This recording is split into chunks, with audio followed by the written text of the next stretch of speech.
ನ್ಯಾಯ ಕೇಳೋದ್ರಲ್ಲೂ ಜಾತಿ ಧರ್ಮ ಅನ್ನೋದು ಎಲ್ಲಿಂದ ಬಂತು ನನಗಂತೂ ಗೊತ್ತಿಲ್ಲ. ನನ್ನ ಮನೆ ಅಡ್ರೆಸ್ ಲೀಕ್ ಮಾಡಿರೋರಿಗೆ, ನನ್ನ ಫೋನ್ ನಂಬರ್ ಲೀಕ್ ಮಾಡಿರೋರಿಗೆ ನಾನು ಹುಡ್ಕೊಂಡು ಬಂದು ಹೊಡಿಯೋದು ಮ್ಯಾಟರೇ ಆಗಲ್ಲ. ಸೊ ಹೇಳೋಕ್ಕಾಗಲ್ಲ ನನ್ನ ಜೊತೆ ಅವಾಗೇನಾಗುತ್ತೆ ಅಂತ. ಹಾಗಾಗಿ ಎಲ್ಲ ಕಂಟೆಂಟ್ ಕ್ರಿಯೇಟರ್ಸಲ್ಲೂ ನಾನು ಕೇಳ್ಕೊತಾ ಇದ್ದೀನಿ, ಪ್ಲೀಸ್ ಈ ಒಂದು ವಿಷಯದಲ್ಲಿ ನಿಮ್ಮ ವಾಯ್ಸ್ನ ರೇಸ್ ಮಾಡಿ ನಮ್ಮ ಕನ್ನಡ ಕಮ್ಯುನಿಟಿ, ಯೂಟ್ಯೂಬ್ ಕಮ್ಯುನಿಟಿನ ಪವರ್ ಏನು ಅಂತ ಈಗಲಾದರೂ ತೋರಿಸ್ಕೊಡಿ.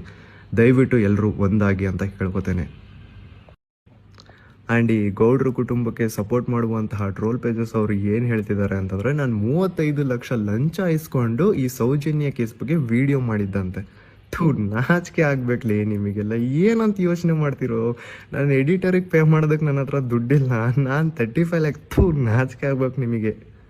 ಅಡ್ರೆಸ್ ಲೀಕ್ ಮಾಡಿರೋರಿಗೆ, ನನ್ನ ಫೋನ್ ನಂಬರ್ ಲೀಕ್ ಮಾಡಿರೋರಿಗೆ ನಾನು ಹುಡ್ಕೊಂಡು ಬಂದು ಹೊಡಿಯೋದು ಮ್ಯಾಟರೇ ಆಗಲ್ಲ. ಸೊ ಹೇಳೋಕ್ಕಾಗಲ್ಲ ನನ್ನ ಜೊತೆ ಅವಾಗೇನಾಗುತ್ತೆ ಅಂತ. ಹಾಗಾಗಿ ಎಲ್ಲ ಕಂಟೆಂಟ್ ಕ್ರಿಯೇಟರ್ಸ್ ಅಲ್ಲೂ ನಾನು ಕೇಳ್ಕೊತಾ ಇದ್ದೀನಿ, ಪ್ಲೀಸ್ ಈ ಒಂದು ವಿಷಯದಲ್ಲಿ ನಿಮ್ಮ ವಾಯ್ಸ್ನ ರೇಸ್ ಮಾಡಿ ನಮ್ಮ ಕನ್ನಡ ಕಮ್ಯುನಿಟಿ, ಯೂಟ್ಯೂಬ್ ಕಮ್ಯುನಿಟಿನ ಪವರ್ ಏನು ಅಂತ ಈಗಲಾದರೂ ತೋರಿಸ್ಕೊಡಿ. ದಯವಿಟ್ಟು ಎಲ್ಲರೂ ಒಂದಾಗಿ ಅಂತ ಹೇಳಿ. ಹುಡುಕಾಟ ಪ್ರಾರಂಭಿಸಿದ್ದು ವಿತಿನ್ 2 ಅವರ್ಸ್ ಒಳಗಡೆನೆ ಸೌಜನ್ಯ ಸಿಗ್ತಾಳೆ. ಆದ್ರೆ ಶವ ಆಗಿ ಅವಳ ಕೈ ಬೆಳಗ್ಗೆ 17.5 ಲಕ್ಷ ದಾಟಿದೆ. ಅದಾದ್ಮೇಲೆ ಸಡನ್ ಆಗಿ ಅದು ನಿಂತು ಹೋಗ್ಬಿಡ್ತು. ಹೇಳಿದ್ರೆ ಬೆದರಿಕೆಯ ಕರೆಗಳು, ನಿರಂತರ ಬೆದರಿಕೆಯ ಕರೆಗಳು. ಆ ಸಮೀರ್ ಅನ್ನುವಂತ ಯುವಕನಿಗೆ, ಒಬ್ಬ ಸಾಮಾನ್ಯ ಯುವಕ, ಅವನು ಉತ್ಸಾಹ ಇರುವಂತಹ, ಬಿಸಿ ರಕ್ತದ, ನ್ಯಾಯ ಸಿಗಲಿ ಅನ್ನುವಂತಹ ಒಂದು ಆಶಾಕಿರಣ ಇರುವಂತಹ ಯುವಕ ಸಮೀರ್ ಎಂಡಿ. ನಿರಂತರ ಆ ವ್ಯಕ್ತಿಗೆ, ಆ ಹುಡುಗನಿಗೆ ಬೆದರಿಕೆಯ ಕರೆಗಳು ಹೋಗ್ತವೆ. ಆನಂತರ ಕೆಟ್ಟದಾಗಿ ಟ್ರೋಲ್ ಮಾಡ್ತಾರೆ. ಅವನ ಧರ್ಮವನ್ನು ಹಿಡ್ಕೊಂಡು ಟ್ರೋಲ್ ಮಾಡ್ತಾರೆ. ಯಾವ ಧರ್ಮ, ನೋ ಬಡಿ. ಆಕ್ರೋಶ ಭುಗಿಲೇಳ್ತದೆ. ಪ್ರತಿಯೊಬ್ಬರು ಕೂಡ ಸೌಜನ್ಯ ಬಗ್ಗೆ ಮಾತಾಡಕ್ಕೆ ಶುರು ಮಾಡ್ತಾರೆ.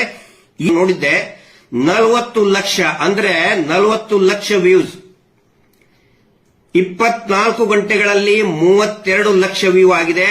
ಬಹುಶಃ ಕರ್ನಾಟಕದ ಇತಿಹಾಸದಲ್ಲಿ ಅಥವಾ ಎನಿ ರೀಜನಲ್ ಲ್ಯಾಂಗ್ವೇಜ್ ನ ಯೂಟ್ಯೂಬ್ ಇತಿಹಾಸದಲ್ಲಿ ಇದೊಂದು ಅತ್ಯಧಿಕ ದಾಖಲೆ.